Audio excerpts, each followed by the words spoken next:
It is Ryan here, and I have a question for you. What do you do when you win?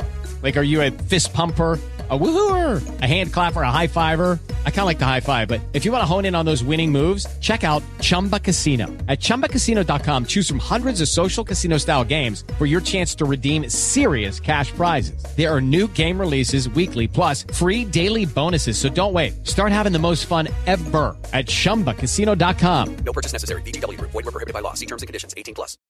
Lucky Land Casino, asking people, what's the weirdest place you've gotten lucky? Lucky? In line at the deli, I guess? Aha, in my dentist's office. More than once, actually. Do I have to say? Yes, you do. In the car before my kids' PTA meeting. Really? Yes. Excuse me, what's the weirdest place you've gotten lucky? I never win and tell. Well, there you have it. You can get lucky anywhere, playing at LuckyLandSlots.com. Play for free right now. Are you feeling lucky? No purchase necessary. Void where prohibited by law. 18+. Terms and conditions apply. See website for details. Hello, it is Ryan, and we could all use an extra bright spot in our day, couldn't we? Just to make up for things like sitting in traffic, doing the dishes, counting your steps, you know, all the mundane stuff. That is why I'm such a big fan of Chumba Casino. Chumba Casino has all your favorite social casino-style games that you can play for free anytime, anywhere with daily bonuses. That should brighten your day a little. Actually, a lot. So sign up now at ChumbaCasino.com. That's ChumbaCasino.com. No purchase necessary. VGW Group. Void where prohibited by law. See terms and conditions. 18+. So the footy season is coming to a climax, which can mean only one thing. The real sport is set to take centre stage, with Birmingham's brand new Alexander Stadium staging its first big meeting, the European Taekwondo Championships in Manchester, and 10 British canoeists off to Slovakia for the Slalom European Championships. And we haven't even mentioned the countdown to Birmingham 2022. I'm John. And I'm Michael, and this is Anything But Footy. You're listening to the Olympic and Paralympic podcast. And yes, John, you're right. All eyes will be on Birmingham very soon. I was there for the Diamond League, and as you know, I've always liked the Alexander Stadium. I've been going there for years, but wow, what an arena it is now. And can you believe it?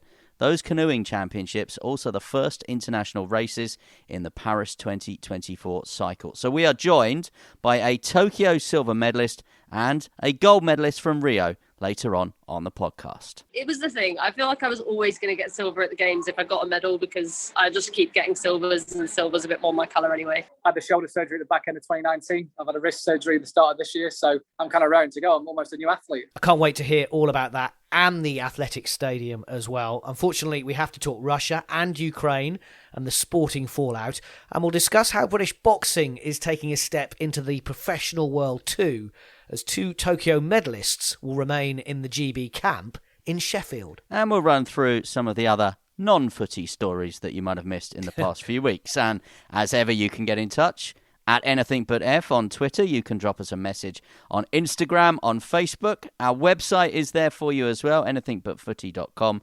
Or you can email us, anythingbutfooty@gmail.com. We always love to hear from you. He knows it. I was slightly jealous at the weekend that he was at Birmingham. The Diamond League was back. The athletics crowd was back in Birmingham, and a brand new shining stadium. Tell us all about it was Michael, and he was there as well. How was it, Michael, firstly? Because I remember the Alexander Stadium, as you rightly say, an amazing stadium, but a little tired. Yeah, it was great to be back, actually, and it was the first time, I think, since the start of the pandemic that I've been back at a kind of truly international sporting event with, from my point of view as an interviewer for radio there and the podcast, the interview zone, which is this kind of snake that the athletes have to come through, where they get stopped by all the different reporters from television all around the world, and the newspaper guys, the people that you'll read in the Daily Mail and the Telegraph and the Daily Mirror. And then, of course, the podcasts are there, like us as well, and some of the specialist athletics podcasts. And yeah, it was just good. It was good to be back in that environment. It was good to catch up with people and see people that, you know, I hadn't seen in person for a couple of years. And, you know, it was great to see some top quality athletics action on the track as well. The stadium is nice. There's the two permanent sort of stands, if you like, down the home straight and the back straight, and then what you've got is these huge temporary stadiums, which I fear for you if you have heavy rain during the Commonwealth Games, because they do not have a roof on, and I don't think they're going to have a roof on. But it does look like an arena for, you know, the big event, which is around about 10 weeks away now. And as you said, the Alexander Stadium, a lot of history there. We always enjoyed going to Perry Bar in Birmingham and watching the athletics. Birchfield Harriers, which were the home club there, I mean, in their prime, they were like the Manchester City, if you like, of athletics in terms of, you know, the amount of athletes that they had. I remember when I used to cover Birchfield Harriers on a weekly basis, I used to describe them as the Manchester United because that's how long ago it was. But it was brilliant just to be back and watching it. And I think from a British point of view as well, some terrific performances. We'll start with probably top of the bill, Dina Asher Smith. Did the double, the individual 100 metres, was part of this GB 4x100 metres relay team as well. So in her individual, a time of 11.11 seconds, which in global terms is not the quickest. She did edge out Sharika Jackson and Daryl Neater of Great Britain, who was an Olympic finalist last year as well. She was third. Now, the backstory to this was that Elaine Thompson had pulled out injured. She is the quickest in the world over 100 metres and 200 metres, so globally is Dina's big rival.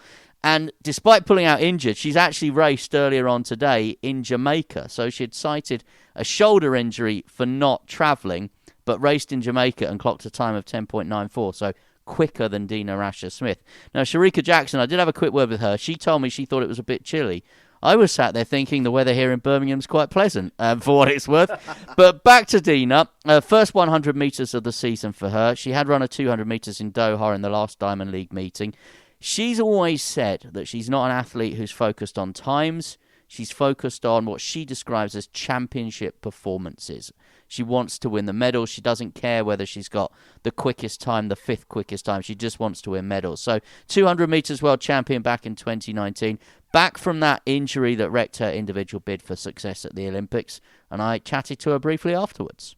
Congratulations. Dina does the double, I presume, is what the headline will be tomorrow. Perhaps, yeah. It was a great day today. It felt amazing to be in the stadium that obviously the Com Games are going to be in a few weeks or months' time.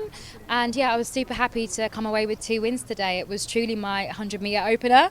So having an opener in front of a home crowd at a Diamond League with such a stacked field is definitely something that you have to rise to the occasion for. But I was very proud that I was able to come away with the win today. And obviously we saw you, a lot of people will have seen you with your niggle last year. How is injury? How's recovery? I'm fine. I was fine a few weeks after the Olympics. It was a very frustrating timing. Thankfully it wasn't anything like career altering. It was just frustrating timing. But you know, in this sport, timing's everything. And you know, it's done now. Plenty more champs to... Busy outdoor season as well. Will we see you back here for the Commonwealth Games? Definitely? Yeah, definitely. Yeah. I'm really excited. And Dina, just a quick word about Birmingham and the crowd here. Oh, it was absolutely amazing. And after it's been such a strange period with the pandemic, with limited fans, 6 feet apart, spread out between seats, it was just nice to hear and feel the crowd and the atmosphere again. And I know I talked about it already, but the stadium is truly phenomenal and it gives you a taste of what the Commonwealth Games is going to be like. And I hope that Birmingham's really excited and everybody's going to be really proud to host what is going to be an amazing championships. So that's Dina Asher Smith talking to me about how impressed she was with Birmingham and the setup for the Diamond League ahead of the Commonwealth Games. Let's move on to Keely Hodgkinson, who was really, really impressive in the 800 metres. And dare I say it, Dina Asher Smith might be top of the bill at the moment and the golden girl, literally, of British athletics potentially.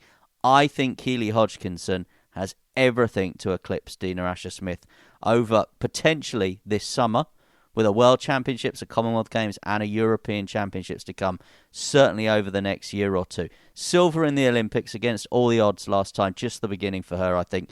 Now, she missed some key meets during the indoor season. She pulled out injured just before her race at the World Indoors, but she was very, very relaxed after that 800 metres when we had a chat. Well, first of all, congratulations on the win today. Talk us through the race.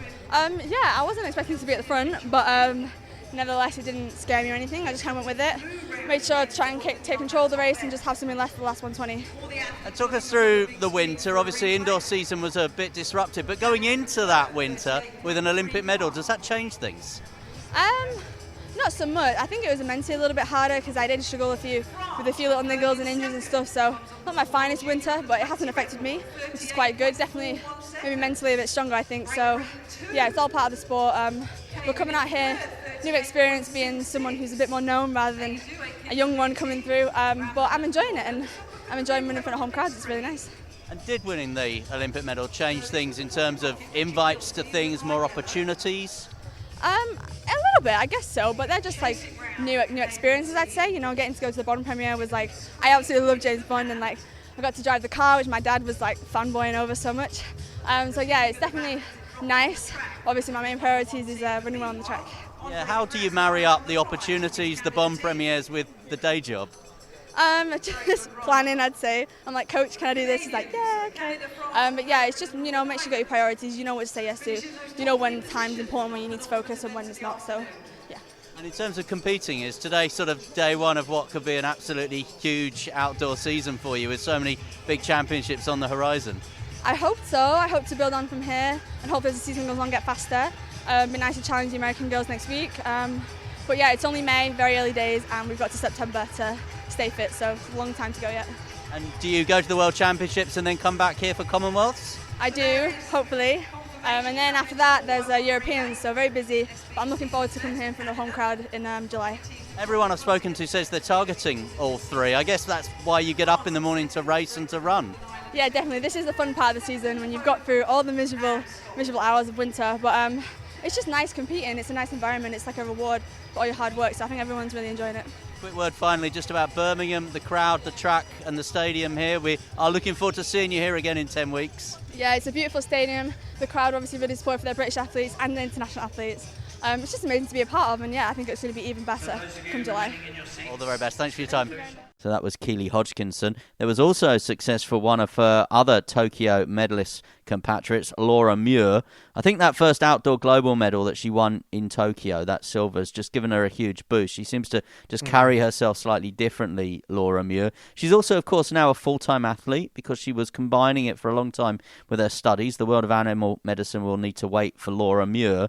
Her time of 4.02.81 in the 1500 metres, troubled by a bit of a hip injury, which has kind of wrecked her indoor season, means I think the World Championships might come just a bit too soon for her, but she is desperate to represent Scotland at the Commonwealth Games. Again, we had a chat afterwards. Laura, well, congratulations. What does it mean to be a winner of the Diamond League here in this newly redeveloped stadium here in Birmingham? Yeah, I mean, so happy. I mean, it's just first race of the season, you never know quite what to expect, so to come here, first race in British soil on a brand new stadium to get the win was really, really good, yeah. What's the stadium, what's the track like? It's great, yeah, the stadium feels really, really big, but then the crowd still feels quite close and you can hear them really clearly as well, so yeah, it's a great atmosphere, and I think for both the athletes and the spectators as well. And you're introduced now as an Olympic silver medalist. Does that mean you come into the season feeling 10 feet tall or with the target on your back? Well, if anybody's seen me, they'll know I'm definitely not 10 foot tall. But yeah, no, certainly it gives you that bit of confidence, you know, having been there and done it on the biggest stage that there is. So yeah, it gives me a lot of confidence going forward. Yeah. What a year for athletics. You've been selected by Scotland to come back for the Commonwealth Games, but a World and a Europeans. How do you and your team manage that situation? I mean, in terms of races, it's actually not too bad for me. You know, they're spaced out pretty well. I don't have a semi-final in the Commies, the Europeans, so it's in terms of number of races, I'll probably race that much anyway. It's more the mental fatigue side of things, so it's keeping control of that and keeping focused, sort of championships and until you reach the end. Yeah. Is it too simple to say you prioritise one over the other, or do you target all three? I'm targeting all three, yeah, and then they're in the order that, you know, I want to be sort of the most successful in. So, you know, World's been the Global Championships comes first, Commonwealth's only every 4 years, and I've not got a medal in that event, so that comes second for me. And then Europeans, you know, I'm a reigning European champion, but I'd love to go back there and win another medal. So it's in the order I'd love it to be in, and hopefully I'll get medals in that order as well. And just finally, it must be important for you to represent at the Commonwealth Games here in Birmingham, Scotland, because you don't get that opportunity a lot. Yeah, definitely. Yeah, we don't get it very often at all. So it's only, and then, you know, with such a major championships and being in Britain as well, where lots of friends and family can come visit, It's not quite Scotland, but it's as close as you can get. So, yeah, very excited to come back here and race. And they've announced you today as the first British winner here since the stadium has been redeveloped. You're going to be a quiz question. There you go. Yeah, so that's really nice. It's just great to be back and to be racing. Yeah. Well done today. Thank you. And I should clarify that Laura Muir is the first British Diamond League winner on the track. And I say this because Hannah Cockcroft had won the 400 metres wheelchair race earlier on in the day. And I should say about that, by the way, it's a shame that event wasn't given greater prominence in the schedule. With all the medals and all the records that Hannah Cockcroft has, it's a shame that that race took place before the TV coverage had started on the BBC and before many people were in the stadium. But that's something different. Let's move on to the action that did happen later on. Katerina Thompson. Great to see her in the long jump. She didn't qualify for the final 3 jumps. I don't think that's a concern. I'm not worried about that. It's another one who we saw who had a wretched Tokyo. Tokyo was so wretched, wasn't it, for all of our big names. Adam Jamili, Dina Asher Smith, Katerina Thompson. I think she's got decisions to make, hasn't she, with the summer, because heptathlon, her event, means that, attempting that triple of the World Championships, Commonwealth Games, European, that would require something superhuman even beyond that. And I think, like Laura Muir's just told me there, the events probably come for Katerina in the right order.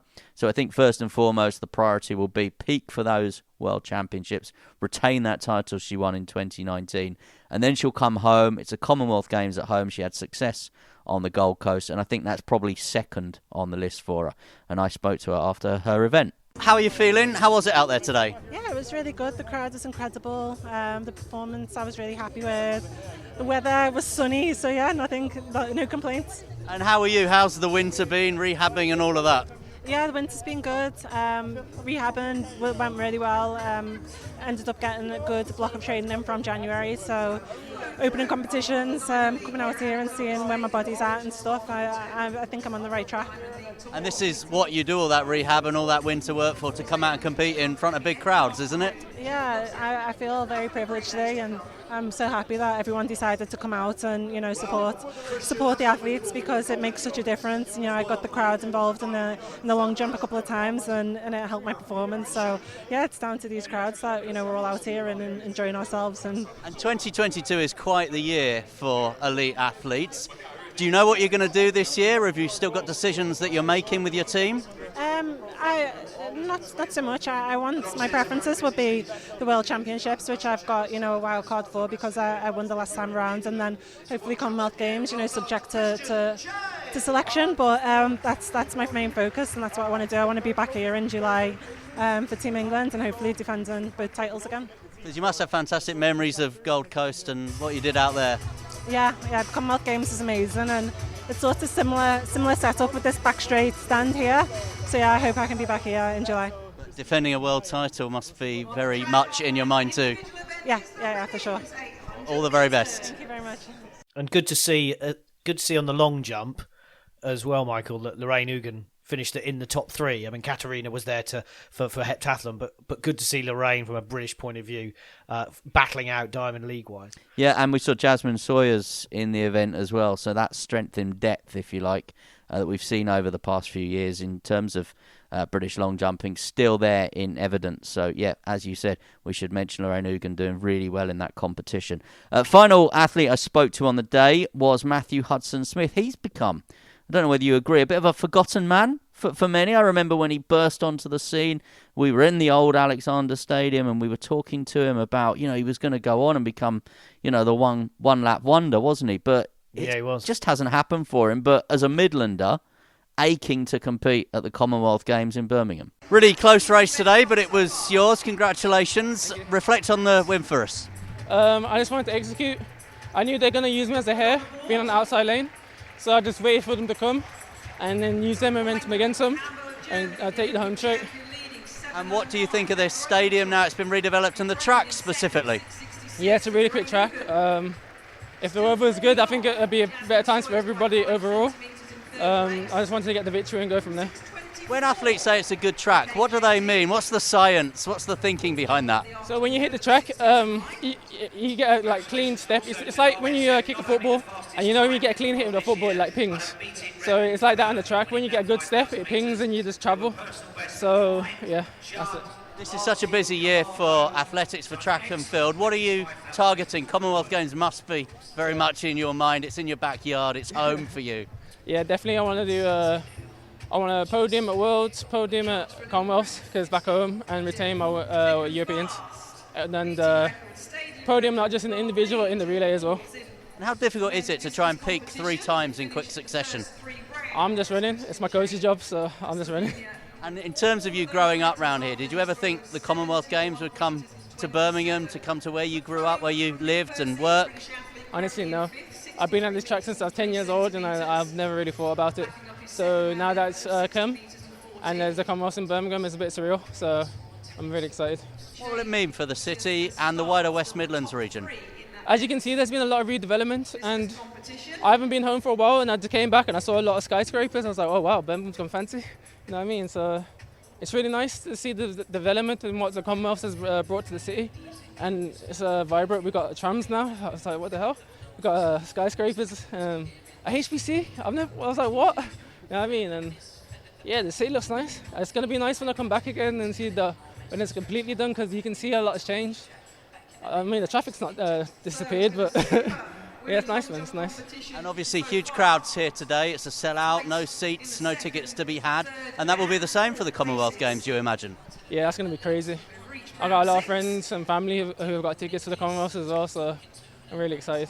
Well, we look forward to seeing you then. Thank you. Thank you. I appreciate it. Thanks for having me. And he's been training in the US, Hudson Smith, I think, and that time that he got to win that 400 metres, he beat 3 runners from the world's top 10. So we're not going overboard, but as you say, a real step forward. Yeah, and I love that interview there where he says, he's come back to Birmingham and he's just seen the development around the city ahead of the Commonwealth Games. He says we have skyscrapers in Birmingham now. He's, absolutely loving the fact that Birmingham's going to be hosting this event. And, well, he said in that interview there, I want a podium at the World Championships, I want a podium at the Commonwealth Games, I want a podium at the European Championships. So let's see for Matthew Hudson Smith. Maybe, being away and the time, as you say, in America has done him good. Final thoughts? Less said about the British male sprinters, the better. Zarnell Hughes full started in the individual. I think he got some stick on the telly from Michael Johnson, who said every time I see him, he full starts. He's basically stealing a lane off an athlete, whether that's... Well, he did it in Tokyo, didn't he? Yep, a bit harsh from Michael Johnson. I'm not so sure, but yeah, it was a full start. And then in the relay, Hughes, Jamili, Kilty and Mitchell Blake didn't get the baton round. Now, the women's team did get the baton round and won, and I know that they'd been training in Loughborough on their baton changes. Bodes well, of course, for the World Championships, bodes well for England for the Commonwealth Games, although Beth Dobbin, who represents Scotland despite being from South Yorkshire, you keeping up? She was in that GB team as well. But yeah, I think work to do as far as men's sprinting in this country is concerned. And just elsewhere in the world of athletics today, in the Manchester 10K, a European record for Ailish McColgan, second in the race, which began with applause to remember the 22 victims of the Manchester Arena attack, which was 5 years ago. And with so much focus on the Commonwealth Games, Michael, I thought it was interesting in Birmingham that Canada won 3 of the Diamond League races, including that men's 100 metres that you mentioned there. So from a Commonwealth perspective, you mentioned Hannah Cockcroft, Thomas Young, Paralympic champion, Sophie Hahn also won competing, and we will see para-athletes in action in the Commonwealth Games, which is good, and it will be mixed up as it was yesterday, although, as you say, maybe not quite so much on the schedule. I wonder whether that's because the BBC was showing it and not Channel 4, and Channel 4 do the Paralympic kind of thing, and you just wonder whether there is that kind of, well, we're not going to show them because we don't cover them at the Paralympics. I don't know. And the other thing, you mentioned Ailish McColgan. I thought Jess Judd was worth a mention as well. PB in the 5,000 metres at Birmingham after qualifying for the 10,000 metre at the Worlds by winning, of course, the night of the 10Ks a couple of weekends ago as well at Highgate. So good performances from them as well. Yeah, and it's just going to be a brilliant summer for track and field fans, isn't it? 10 years on from London 2012, which we all enjoyed, we're going to have a World Championships a home Commonwealth Games, and then a European Championships as well. It's great for athletics fans. Talking of London 2012, Robbie Grabarz, who retired in 2018 after a stellar career, I think is worth saying, as Britain's top high jumper, was presented with his Olympic silver medal from London 10 years on. Funnily enough, after a Russian gold medalist this time was disqualified for drug taking. And Michael caught up with Robbie after getting that silver medal in Birmingham. Well, first and foremost, what was it like to receive the silver medal in front of this big crowd here in Birmingham? Oh, it's really exciting. I've got friends and family here too this time, and just really nice, really proud and satisfying moment. Not many people get 2 podium moments, because of course you did get your one in London, which I guess when you look back counts for a lot. Yeah, I mean, for me, upgraded from bronze to silver, I got my moment there on the podium. I was never getting the national anthem, I didn't miss out on the big moment to get the gold. But overall, yeah, I did get that moment, and I've had it again, which is, very, very fortunate. What do you recall about that night, London 2012, the London Stadium, the Olympic Games? Not a great deal. I remember there being a lot of people, and then, I was as you do as an athlete, you're never quite satisfied. I'd messed up really. I was hoping for a lot more of myself, but relief that I did manage to clinch the bronze at the time, and it was a great night. Is it a life changer, a game changer, being an Olympic medalist? I guess it is. I don't know life without it really, but I work on a building site most days now, building staircases, so nobody there knows what I do, what I used to do even, so yeah. And when you look back at 2012, was there ever a moment where you looked across on the podium and thought, actually I think that silver should be mine, or has it just not crossed your mind until more recent times? You, as an athlete, you just try and focus on what you're doing. You can suspect away, but at the end you're distracting yourself from what you're there to do. So, realistically. And the shame is I absolutely love competing against Ukov. He was a great character, but obviously filled to the eyeballs with who knows what. And you mentioned obviously life after competitive athletics. How's that treating you? Oh, really good. I mean, I go to the pub when I like now, which is really nice. And like I said, work a normal job, building staircases, and absolutely love it. Obviously someone spoke to me once and said the best thing about retirement from being an elite athlete is more time on your hands. You get weekends to yourself. Is that how you're finding it? Yeah, it's nice. I managed to fill every weekend with something, but not to be having to behave and not eat and do my stretching and training over the weekend is a treat. And just being here and observing and spectating must be fun. Yeah, it's really nice to be back here. New stadium. It's really exciting to see. Well, congratulations again. Well done. Thank you very much. Cheers. Not too shabby at high jumping, and if you want your staircase sorted, Robbie Grabarz is your man.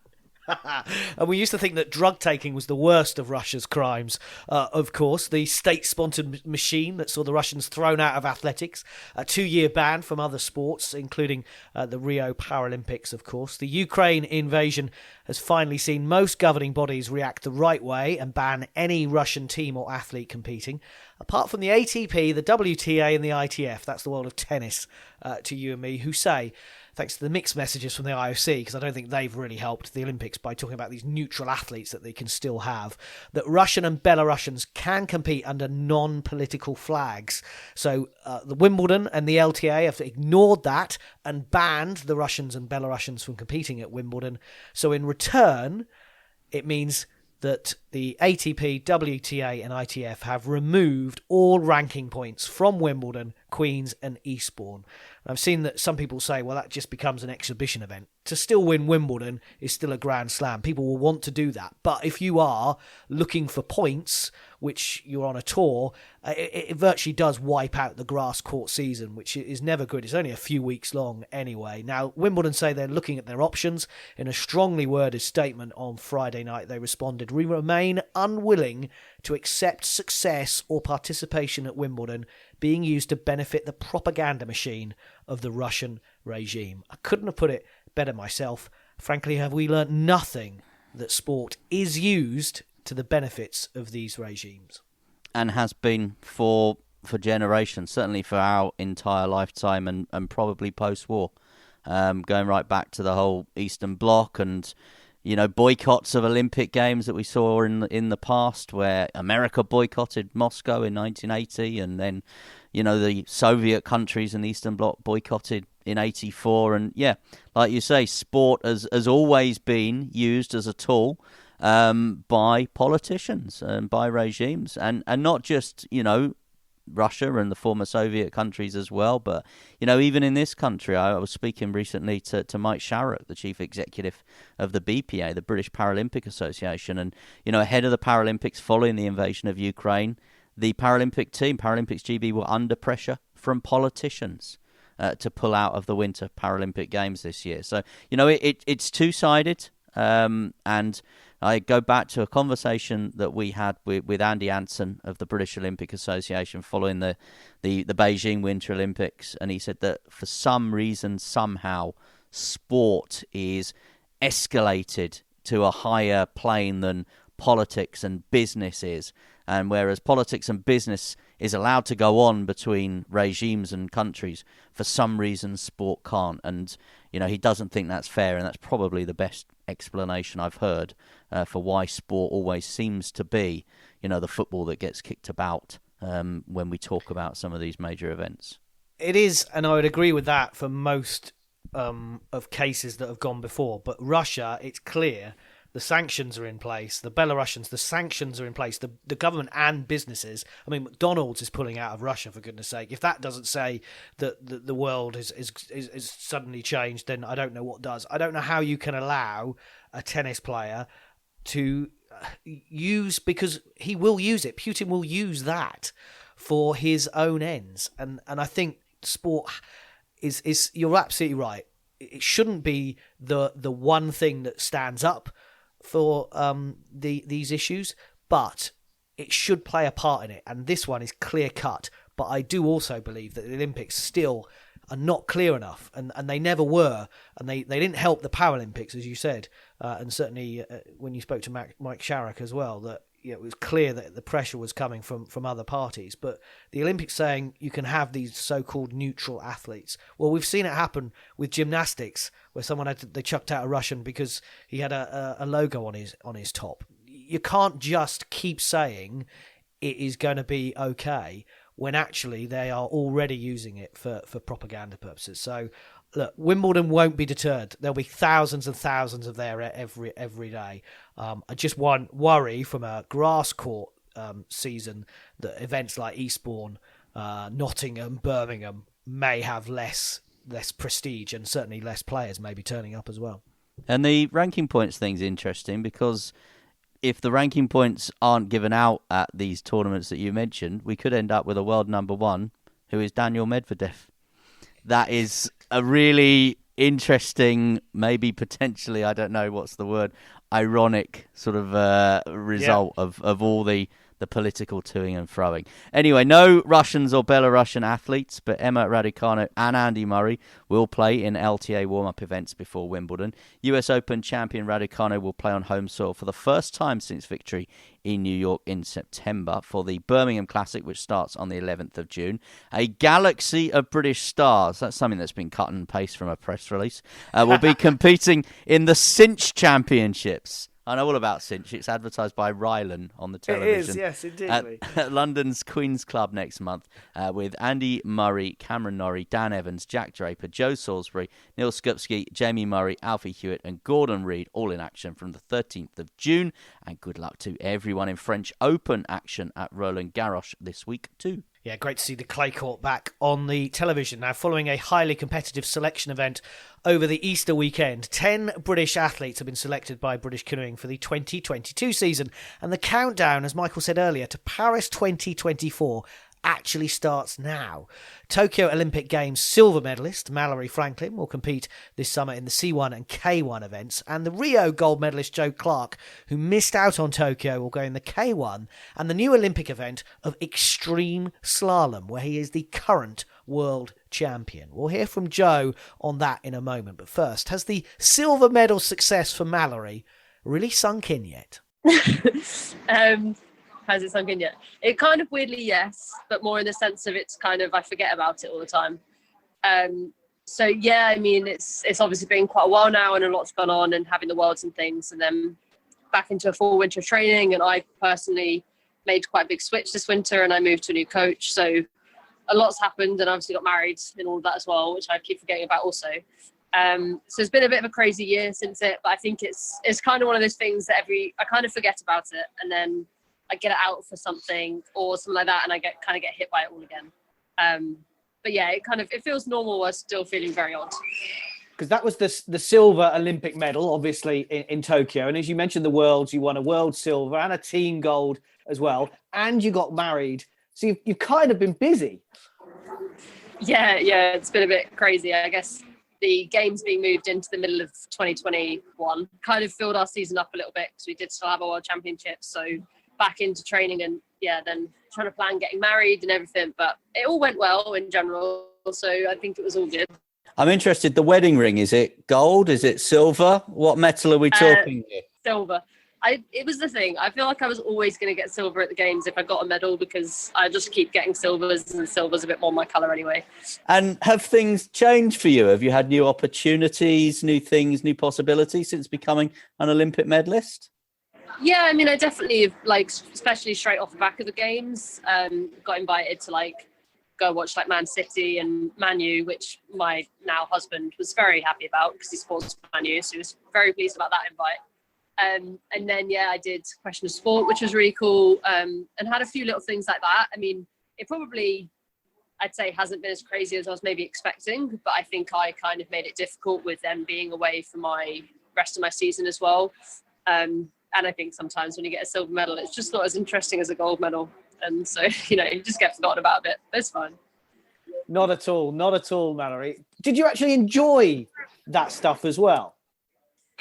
On the most part, yeah. I mean, I enjoyed going and watching the different sports games, some more than others. I'm not a massive football fan. I just took my husband because he likes football. So I was like, well, I've got to say yes to them so then he can come.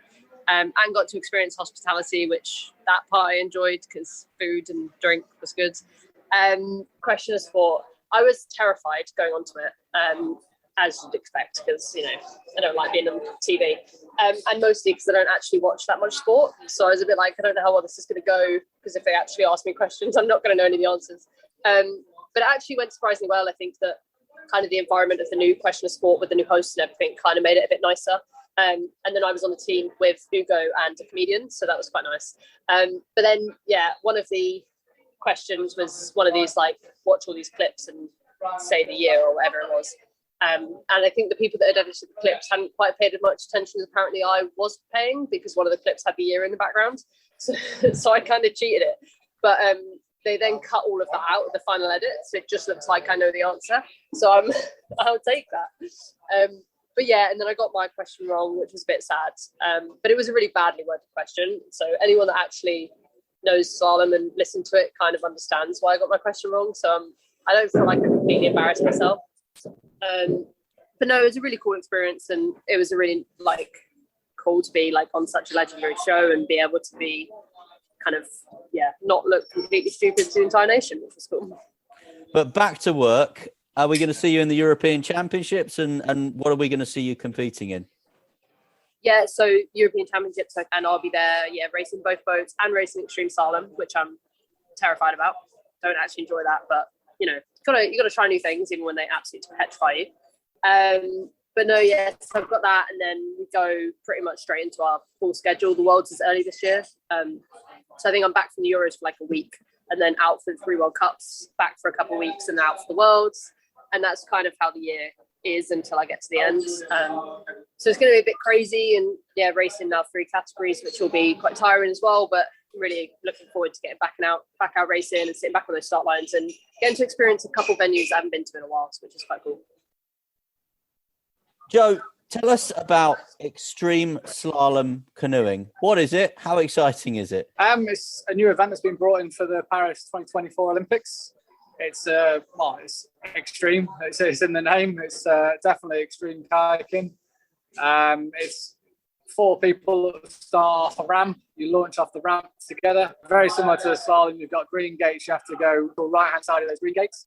And you've got red gates, which are the upstreams. You have to go back up through them. There's one on either side, left or right, and you can choose which one you navigate. And that obviously depends on where your other competitors go, potentially where you decide to go yourself. And it's about going down and coming out first. And added extra in there as well, though, not to forget, is the roll line. So the line that goes across the river, and you have to Eskimo roll the kayak underneath.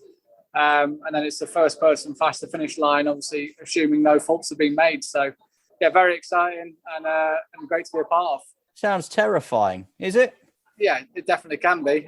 When you've got somebody hurling towards you in a plastic kayak at great speeds, but it's about trying to tactically how you can put them offline. I guess the sport you closest say it was almost BMX or snowboard across, if you're familiar with those. So yeah, it's a great sport, and I think it's almost in some ways going to put canoe slalom on the map in a different way. It's funny you mentioned those two sports, Joe, because I was going to say it's very similar to those snowboard cross and BMX cross as we saw at the Olympics and the Winter Olympics. You won a gold at the Worlds in extreme slalom, but is it more of a lottery, even more of a lottery than normal canoe slalom? That's literally the question that everybody asks, or those spectating it think, oh, this looks like a lottery, but people are consistently winning medals in that sport, and it's the same people over and over again that are doing so. Last season, I had bronze at the European Championships. I finished fourth in one of the World Cups, and then obviously I won the World Championship. So I only competed in 4 or 5 races last year. So to think I've finished in the top 4 3 times doesn't really seem like a lottery to me. Tactically plays a massive part, and it's about choosing when to strike and choosing when your moment is. And sometimes I think we refer to it as like keeping the powder dry and sometimes holding back when you might think, right, attack. But it's like, let's just see how this race pans out. Okay, of course, there's going to be some things that happen that are a bit like, oh, God, I didn't see that coming. But at the same time, canoe slalom's like that. You see people putting runs down that you don't necessarily expect. I think any sport, you see those people getting knocked out in the first round in Wimbledon that aren't the favourites and stuff. There's always going to be that like kind of anomaly in sport. It's about trying to reduce those with your tactical game and the way you operate in the race, I guess. Obviously, we've got the European Championships coming up this month that you're competing in. And I think you've already said you want to do the double in Paris. You want to do extreme slalom and canoe slalom, the K1. Yeah, that's like the dream, basically, to go to Paris, to compete in both and to not complete the medal cabinet because it's already got the gold medal, but to get another gold, because that was my dream post Rio to win another Olympic gold medal. It didn't obviously happen for me in Tokyo, having not got selected. So Paris is on the radar now, and not to be greedy, but there's obviously a chance for 2 golds. How tough will that be? It's going to be fierce. I mean, I've not seen how the competition schedule will run for the Olympics, but it's always quite hard racing day after day. So you're thinking adding a new event in and a different stimulus, and it requires different physical attributes. So to add another event in and on top of you already won, and obviously it's going to be pretty tiring. And it's interesting to see how it all pans out, but plenty of training between now and then to get fit and strong, ready for anything. And I guess, first of all, qualification is an issue because, as we know, and as you mentioned there's such a high quality of paddlers with British canoeing that you're not always guaranteed the seat and the place. It's not like in athletics where we might send 3 people to run 800 metres, for example. No, there's only one per category in canoe slalom. But there is an outward chance that if you finish with the rules have been published for the Olympics for the extreme slalom. So if you missed out on the slalom spot, which then will guarantee you to race slalom and extreme, there's also, if you could finish top 3 nations at a later race in 2024, there's an option to get a second extreme slalom boat. So we may end up with two extreme slalom paddlers on the start line. Final question, Joe. It's not that far away, Paris. That's what's scary about it. I mean, you phrase it as scary. I phrase it as condensing the Olympic cycle for 3 years makes it significantly easier to commit to. Obviously, I had the shoulder surgery at the back end of 2019. I've had a wrist surgery at the start of this year, so I'm kind of raring to go. I'm almost a new athlete. I've had the wrist and the shoulder repaired. I've had the MOT, and it's about building back to my best now. And if I can get back to my best and challenge for that gold medal in Paris. Great to catch up with both Joe and Mallory ahead of the European Championships, which takes place next weekend at the end of the month. Canoe slalom legend David Florence, meantime, has announced his retirement from competitive paddling after 21 years, 3 Olympic silver medals, 3 World Championship titles. He's also been European champion, won more than 25 World Cup medals, including 7 gold. We wish David Florence all the best. This is Anything But Footy, the Olympic and Paralympic podcast, and still to come, we'll be finding out about the future of British boxing, and it's quite an interesting one. Yep, time for some other headlines though first. Team England has announced 21 para-athletes selected to represent the home nation at this summer's Commonwealth Games in Birmingham. They include the aforementioned Hannah Cockcroft, David Weir, six-time Paralympic medalist Dan Greaves, and local Coventry wheelchair racer Carrie Adenagan. England's men and women have played their first internationals in front of a home crowd in 2.5 years in the Hockey Pro League games at the Lee Valley Hockey and Tennis Centre on Queen Elizabeth Olympic Park. The men beat France twice over the weekend, 5-4 and 4-1. Sam Ward, his first couple of matches as captain, scoring 3 times in 2 games. England women were denied by a late China equaliser in a 1-1 draw on Saturday, but lost the second match on Sunday, 3-1. Now, the Taekwondo European Championships have been held in Manchester. Medals galore, and potentially, I think, a blueprint for the future of events like this, because the first time Paralympic and Olympic athletes at an elite level have been given equal billing, making it a landmark event. Golds for Bianca Walkden, that was a record 4th European gold. Beth Munro, Bradley Sinden and Jo Lane, you'll remember some of those names from the last Olympics. Bronze medals for Amy Truesdale. Silver medalist in Tokyo, Lauren Williams, won a bronze at the Europeans. Kira Forsyth and 2-time Olympic champion Jade Jones won a bronze after losing an intense semi-final to the pole. Jade Jones won that bronze medal, edged out 27-24 in her semi-final. 52 rowers have been selected to represent Great Britain at the 2022 World Rowing Cup 1, taking place in Belgrade at the end of this month, 27th to the 29th of May, like the European Canoe Slalom Championships. The squad comprises 10 Paralympic athletes, as well as 42 men and women from the Olympic squad. British Rowing Director of Performance Louise Kingsley, of course, recently appointed to the role, says that World Cup 1 is the first step on our journey to Paris 2024, and of course needing to put Tokyo well behind them. 6 riders will represent Great Britain in the UCI BMX Racing World Cup in Glasgow. There's a sport that will have fond memories of Tokyo, BMX. It takes place on the 28th to the 29th of May. Reigning Olympic champion Beth Shriver, the current world and national champion, will be looking to continue her sensational recent form. And following his silver medal at the Tokyo Games, Kai White will be leading the elite men's squad.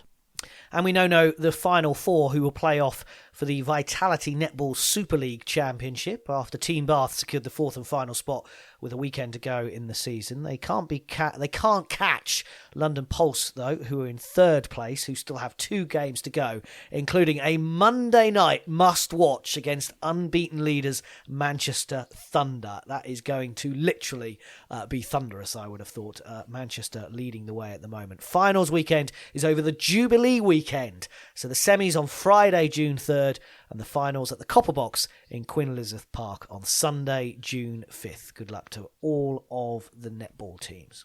Yeah, good luck to all of them. Outstanding performance, though, this season from London Pulse, I've got to say. I mean, you know, I know we've followed their progress pretty closely, especially, you know, with them being the residents on the Queen Elizabeth Olympic Park at the Copper Box. But I think even, you know, London Pulse would probably admit they're surprised to be where they are this year. So, yeah, fantastic performance for them to be in those playoffs. But we'll wrap up on Anything But Footy with news from GB Boxing, who have announced that despite turning professional, Caris Artingstall and Lauren Price will stay with the setup in Sheffield.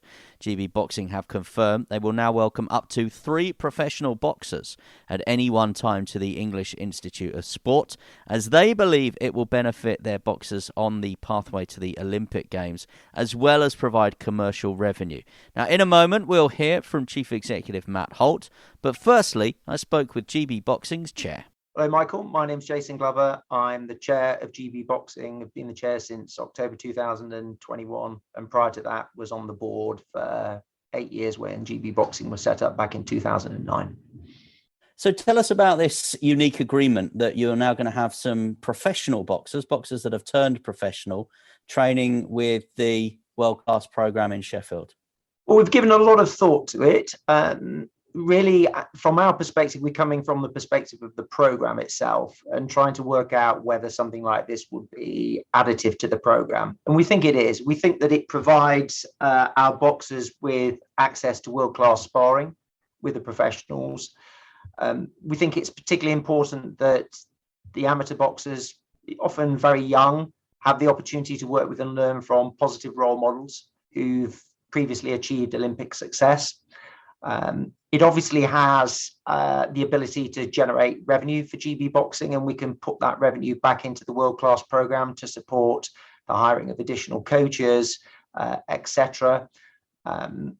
And also, I think from GB Boxing's perspective, we think it provides development opportunities for the GB Boxing coaches themselves. And that's actually an important aspect of this. It's not just looking at the boxers, but looking at the wider group of employees.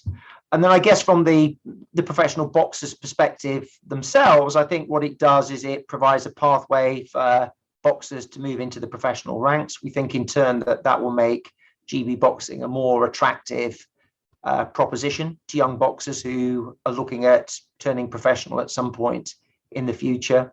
And then finally, I think it increases the talent pool that's available to GB Boxing if a professional boxer might wish to try and qualify for future Olympics. So lots of benefits, really a win-win for both the professional boxers and for the program. Let me ask you, if I can, first of all, about the experience between some of the boxers on the Olympic program, for example. When I've been to the EIS, they always talk to me about Anthony Joshua returning, Nicola Adams returning. Is that a huge thing for these boxers to see these people that have gone on and been successful in the professional ranks? I think it is. And I think it's also very, very helpful that they see how their amateur journey fits in with subsequent professional success. So, there's no doubt that Anthony's presence in the gym at Sheffield was a major contributor to the subsequent success we had at the super heavyweight level, both with Joe Joyce and Fraser Clarke. That was pretty powerful. And even before that, when we had Cole Froch coming into the gym, he took Anthony Agogo to one side and really acted as a mentor to him. And that was a very successful relationship too. So we see huge benefits in having the professional boxers, those who've had Olympic success, or indeed those who are very successful professional boxers, being with our amateur team. And in terms of the funding part of the equation, obviously UK sport fund Olympic, Paralympic sport in this country. Your success in Tokyo would suggest that you're not going to be short of funding from UK sport. But is it important always to have an eye on other sources of revenue? It is. UK sport make it very clear that we should be seeking to attract commercial revenue. And I think it's fair to say that one of the challenges with GB Boxing is that commercial revenue is quite hard to find. The challenges that we face, I think, are twofold. One, boxing isn't necessarily everybody's cup of tea. And I think the second thing is because we typically lose most, if not all, of our athletes at the end of one Olympics, even with the great success that we have, we're starting from scratch. And when you're trying to sign commercial sponsors for a 4-year, or in this case, a 3-year program, at the start of that program, it's quite difficult. So this is really good commercial income that we think we can bring in and provide some additional resource to the program. And this was going to be capped, as I understand it, 3 professional boxers per cycle. You've got Lauren Price and Karis Artingstall, Tokyo 2020 medalists that we know about. I presume, obviously, that they came to you and said, look, this is the location, the environment where we are happiest and we are maybe best ready to succeed.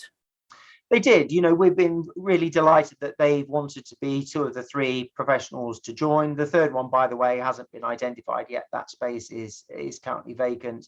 And just to explain the reason why 3 was chosen for this cycle, it will be revisited next cycle. And I'm hopeful that this will be a very successful scheme that will allow us to expand the program to a greater number in the run-up to Los Angeles in 2028. But the rationale behind the 3 professionals was we wanted to do this gradually, really make sure that this can work well, not only for the podium boxers, but also for the professionals themselves.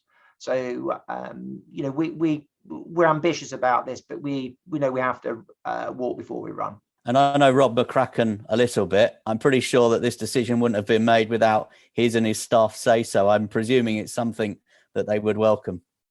Yeah, he's very, very supportive behind all of this. We've talked very closely with Rob and the coaches to make sure that they support this, and probably most importantly of all, that providing this coaching to Lauren and Caris won't in any way adversely impact on the podium boxers. So when we've looked at this, we've been very, very focused on what it means for GB boxing and for the amateur boxers on the program. And Rob and the coaching team have been very supportive behind this initiative. Final question then, is the end game here that we could see professional boxers at an Olympic Games? It's a great question. There were 8 professional boxers who medalled in Tokyo. So this has already happened in other countries and has been reasonably successful. So it is possible. I mean, we've made it very clear with this program that we will prioritize those on the podium program itself. If we feel that we have podium boxers who have got medal potential, then they will always be prioritized over professional boxers. But inevitably, there will be times when we have gaps in the program, particularly when we only have, in this case, 3 years to take boxers from their current position to being potential medalists, and that's where potentially having access to professional boxers who might want to come back and box for GB boxing and Great Britain in the Olympics is appealing. So yes, I think that could happen, but at the moment, I think it's important to say that Lauren and Caris are both very much focused on their professional careers. There's been no suggestion from them at this particular point in time that they're committing to coming back in 2024. So no chance of seeing Tyson Fury in Paris representing Team GB then? We can but dream, can't we? Hi, I'm Matt Holt. I'm the Chief Executive of GB Boxing. Matt, you have a unique thing at GB Boxing, unlike a lot of the other Olympic sports, in that when your guys are successful, they don't necessarily come back to do another cycle. Not always, but usually they will then turn professional. And that is, I guess, a unique challenge for you. It's a big challenge for us, Michael. We have to regenerate the squad once every 4 years. We know our major competitors in international boxing, in Olympic boxing, are able to retain the boxers for a multiple number of cycles. You can see that from the number of repeat gold medalists that Cuba had at the Olympic Games. So it's a massive challenge for us. We've got to accelerate the development of the boxers really, really quickly, and those coming through the system to make sure that they're competitive in 3 years' time this time, because we've obviously lost a year to COVID. So it's a big challenge for us as an organisation, as a programme, but typically the coaches and the PD and the boxers rise to it. Yeah, what are the difficulties in, if you like, clearing those decks every 4 years and having to bring a brand new cohort through? Yeah, I mean, we're prepared for it. We, the world class program runs on 8 year cycles. We have 2 squads. We have the podium squad and we have the academy squad. So when your number one boxers that go to an Olympic Games, decide that their future lies with professional boxing, typically we've got the boxers in the system already, and they're in the position then to step up and to take the number one selections for the major championships and get themselves as prepared as they can, as quickly as they can, to step into the shoes of the boxers who've departed. And in terms of the boxers, for example, Caris and Lauren, who are moved into professional ranks now, we are in an era where we are putting the athlete much more at the centre of what we do. It seems to me to make sense that they are still in an environment that was successful for them and one they enjoyed and thrived in. Yeah, that's exactly right. The fact that the 2 boxers want to stay is a great commendation for the programme and the way Rob McCracken and the team of coaches operate. That they value that continuity. They trust the people that they work with.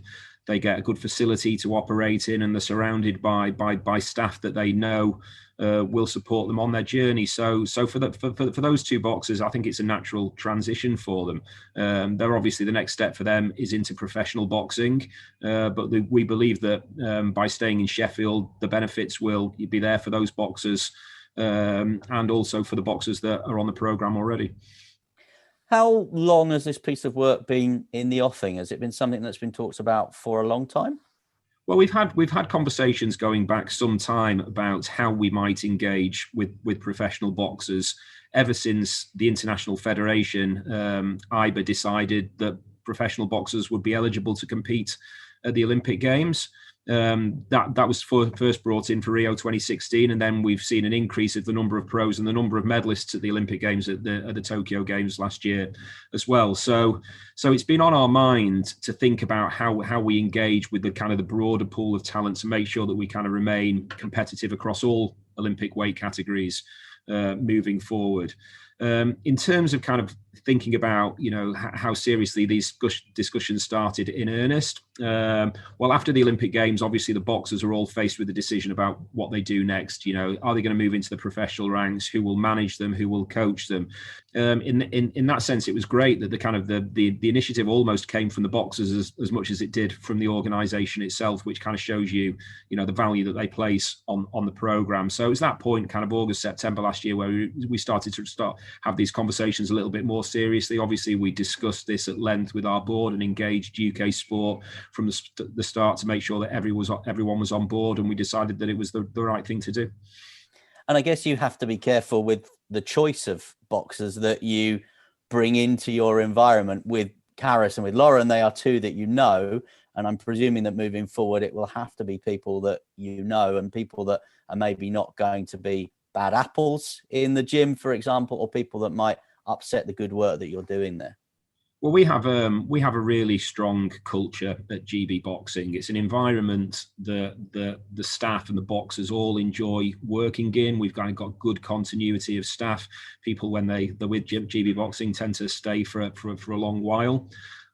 So obviously, it's kind of very, very important to us that we strengthen that culture and we kind of maintain it, and we make sure that as a performance environment, it's conducted to the very highest standards.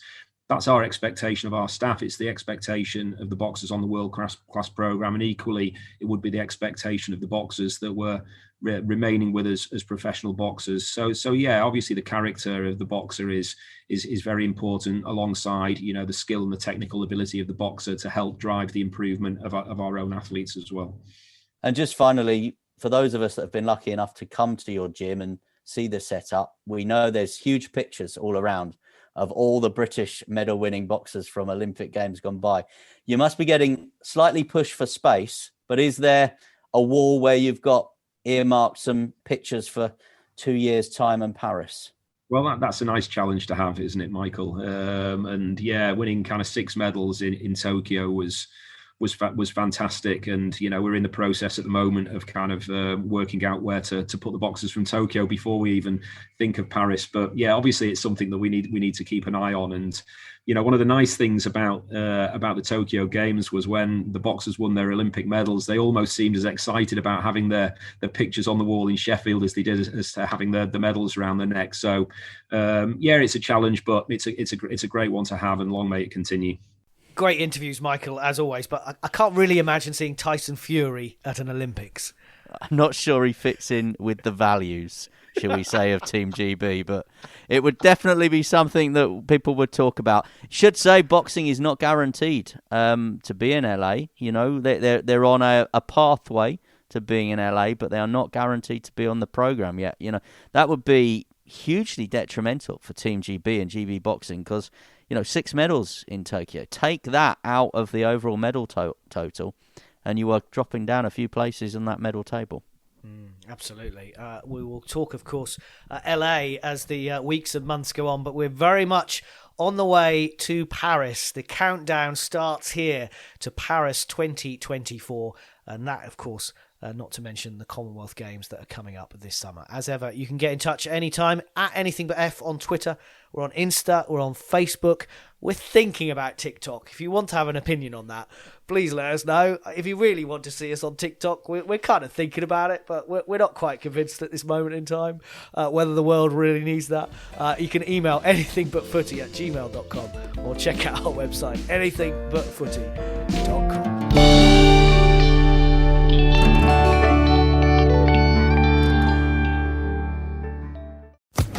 Social Podcast Network. Hello, it is Ryan, and I was on a flight the other day playing one of my favorite social spin slot games on ChumbaCasino.com. I looked over the person sitting next to me, and you know what they were doing? They were also playing Chumba Casino. Coincidence? I think not. Everybody's loving having fun with it. Chumba Casino is home to hundreds of casino-style games that you can play for free anytime, anywhere, even at 30,000 feet. So sign up now at ChumbaCasino.com to claim your free welcome bonus. That's ChumbaCasino.com and live the Chumba life. No purchase necessary. VGW Group. Void where prohibited by law. See terms and conditions. 18+.